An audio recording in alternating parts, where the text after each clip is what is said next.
Okay continue. तो यहाँ पर हम इंटीजर के अलग अलग कैटेगरीज को अलग अलग तरीके से वो कर सकते हैं। बात फ्लोट पे करें तो फ्लोट में जैसे 0.0, 15.20, -21, 1.9 और 32.8, मतलब ये जितने भी आपको एग्जाम्पल्स टाइप में नंबर दिए हुए हैं, अगर आपसे जब भी कभी कम्पिटेटिव एग्जाम्स में होते हैं तो आपसे यही एग्जाम्पल में दे देता हूँ, कहता है कि इनमें से कौन सा नंबर इंटीजर नहीं है, कि फ्लोट नहीं है, कि कॉम्प्लेक्स नंबर नहीं है। ठीक है, तो आपको किसी भी मतलब कई तरीके से वो एक्चुअली ये इस तरह का चीज़ वो कम्पिटेटिव में बहुत ज़्यादा पूछते हैं हमेशा। तो आपको इस तरीके से मतलब वो अरेंज करेंगे कि आपको बड़े कन्फ्यूज़न होंगे। तो इसमें आप देख सकते हो कि हम किन तरह के नंबर्स को किन कैटेगरीज में रख सकते हैं। ठीक है, तो आपको हमेशा इनके एग्जाम्पल्स अपने दिमाग में रखने हैं जब कभी आप कम्पिटेटिव एग्जाम्स में जाएँ। ठीक है, एक बार रिवाइज ज़रूर करें, क्योंकि बिकॉज आपकी यहीं से बहुत सारे कन्फ्यूज़न आपको क्रिएट होते हैं। ठीक है, तो हमने यहाँ पर इंटीजर, फ्लोट और कॉम्प्लेक्स के कुछ एग्जाम्पल्स यहाँ पर देखे। ठीक, अब स्ट्रिंग की बात करें तो पाइथन स्ट्रिंग सिंपली बात करें सीक्वेंस ऑफ कैरेक्टर एक स्ट्रिंग होती है। जैसा कि हम लोगों ने पहले भी देखा है, पढ़ा भी है कि जो सिंपल एक सीक्वेंस होता है वो क्या होता है कि कैरेक्टर का सीक्वेंस ही स्ट्रिंग कहलाता है।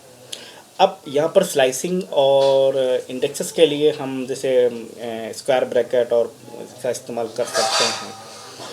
ठीक है, और एक चीज़ आपको मालूम है कि हमेशा जो स्ट्रिंग होती है वो एज मतलब सिंपल अगर सी की बात करें तो सी में तो ऑलरेडी स्ट्रिंग होती नहीं है, तो वहाँ पर हम कैर यानी कैर नाम का डेटा टाइप्स होता है, तो वहाँ पर हम कैरेक्टर एरे के थ्रू स्ट्रिंग जनरेट करते हैं। एक्चुअल देखा जाए तो स्ट्रिंग इसी उसमें बनी होती है।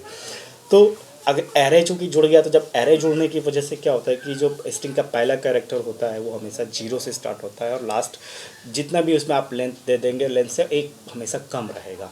ठीक है, अगर आप मान लीजिए कि आपने क्या कहते हैं जैसे सी के अकॉर्डिंग बताएं तो कैर अगर आपने लिखा कैर ए या कैर सी इक्वल टू 9, तो 9 का मतलब हुआ 0 to 8। Okay, the plus sign is the string concatenations and operator and the asterisk is the repetition operator। तो आपको दो तरीके के ऑपरेटर स्ट्रिंग में अलाउज होते हैं। एक तो आपको प्लस होता है जो कॉन्केटेनेशंस का यूज़ करता है यानी दो स्ट्रिंग को आपस में जोड़ता है, और जो एस्टिक होता है वो रिपीटेशन ऑपरेटर होता है। ठीक है, अगर मैं सिंपल से एग्जांपल की बात करूँ तो जैसे मैंने एस में हेलो वर्ड दिया है, सब सिंपल मैंने सबसे पहले क्या किया स्ट्रिंग को प्रिंट किया, फिर प्रिंट STR00 मतलब पहला first character of the string, तो पहला कैरेक्टर कहाँ पर है H, तो H प्रिंट होगा।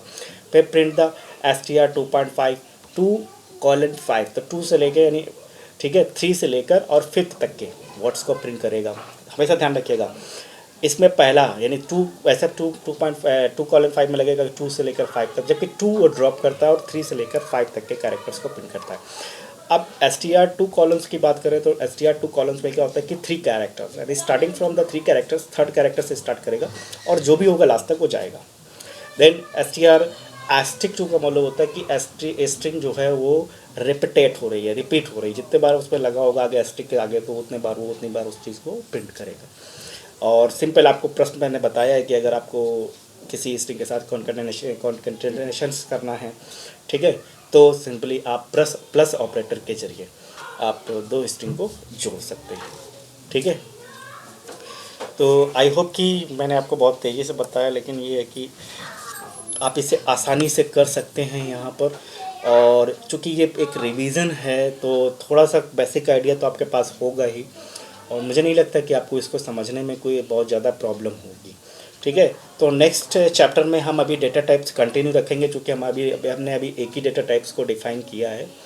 ठीक है, और प्लीज़ एक बार ये ज़रूर करके देखिएगा, बिकॉज ऑफ कि जब आप कम्पिटेटिव एग्जाम्स में होते हैं आप कोई मल्टीपल चॉइस का खासकर क्या होता है मल्टीपल चॉइस क्वेश्चन में बहुत ज़्यादा कन्फ्यूज़न अराइज होता है।